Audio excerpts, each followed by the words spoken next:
و دلیل آن که محمد صلی الله علیه و سلم آخرین پیامبر بود، این قول الله سبحانه و تعالی را مؤلف دلیل میگیرد و میفرماید ما کان محمد ابا احد من رجالکم، محمد پدر هیچ یک از شما مردان نیست، ولیکن رسول الله و خاتم النبیین، ولیکن او رسول الله است و خاتم پیامبران است، و کان الله بكل شیء علیم، و الله بر هر چیز داناست.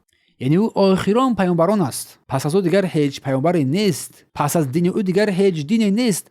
هر دینی بجز دین پیامبر پذیرفته شده و ضلالت و گمراهی است، اهل کفر و شرک ضلالت است.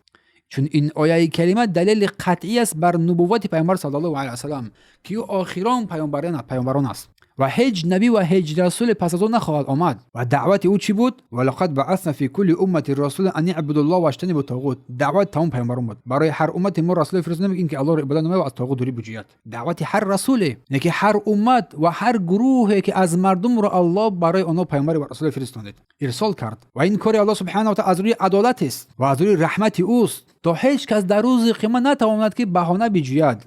پس همین طور رسالت پیامبر صلی الله علیه و سلم به تمام بشر در این روی عرصه جهان پهن شد و تأکید کرد که صلی الله علیه و سلم که تمام پیامبران از آدم تا به خاتم همه آنها یک رسالت داشتند، راهنمای مردم به سوی حقیقت و برحذر کنندن آنها از شرک، کفر و بدعت. مقصد همه آنها یک بود، عبادت الله، دوری از طغیان، دوری از عبادت غیر الله.